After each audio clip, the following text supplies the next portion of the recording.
Chairman of the Senate Homeland Security Committee, Ron Johnson, speaking out about what he calls incredibly incriminating evidence in connection to former VP Joe Biden and his son Hunter's association with the Ukrainian gas company Burisma. Here's John Hines. What are people saying to you when they read about this, when they hear about this business with the FBI not being forthcoming, with them potentially being deceptive? What do you hear from your constituents in Wisconsin? What are they saying to you when you're back home? Well, the people that are really following this are informed and they're outraged. The problem is the mainstream media, by and large, doesn't cover this. I just issued an open letter, 12 pages. Lays out the full history of our investigations, the purpose, the goals of it. But inside that open letter, and I would encourage all our listeners to go to our website and download and then read that 12-page letter. They will learn an awful lot. This is what we already know, and it's incredibly incriminating. The media has a mantra about Joe and Hunter Biden that there's no evidence of wrongdoing or illegal activity.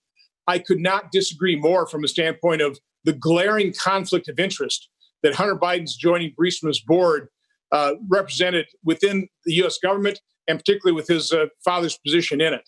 People need to read the very succinct and simple timeline. I think their eyes will be opened. I think they'll be outraged. And hopefully somebody in the media will pick up on the 14 questions that I listed out there for Vice President Biden that he should be asked immediately and certainly before the election. You mentioned as an addendum, actually, in your letter here, there's this editorial from, I guess, your colleague, Senator Blumenthal. He's suggesting that you have information that you have received from, I believe, the Russians. What's going on here in your estimation, sir? Well, let me first state, anybody that would believe Senator Blumenthal is not aware of the fact that he lied about his Vietnam service as a candidate. I mean, something easily discoverable, and yet he lied about it. The allegations against myself and Senator Grassley are completely false. And what your viewers need to understand, they are running the same play, the same playbook against Senator Grassley and myself as they ran against President Trump. You drum up a false piece of information. In President Trump's case, it was a Steele dossier. In our case, it's this intelligent product that somebody produced. They got it classified. They leaked this intelligence product that's full of all kinds of false innuendo to the media a week before Senator Grassley and I even had access to it. And then they take those media reports and they start twisting them and embellishing them to create this false narrative that all of a sudden becomes fact. It's completely false. And so we are seeing, again, the same play around the same playbook of Russian disinformation that, like, we're part of peddling it. They're the only ones that have peddled Russian disinformation. It's called the Steele dossier, and that was bought and paid for by the DNC and counts for the Hillary Clinton campaign. And here they're accusing and running the exact same play against Senator Grassley and I. It's shameful.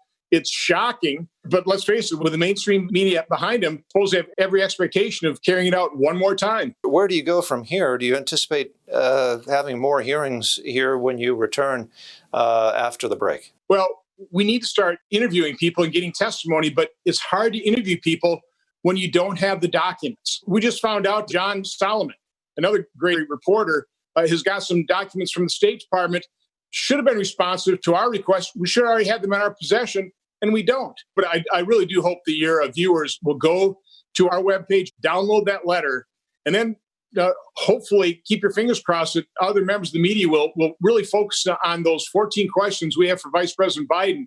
The election is drawing near. I think the American people have a right to fully understand what he did and the glaring conflict of interest that Hunter Biden represented to him, as well as the State Department and U.S. government policy toward Ukraine, because Hunter Biden was on Burisma's board. By the way, I never targeted the Bidens for our investigation.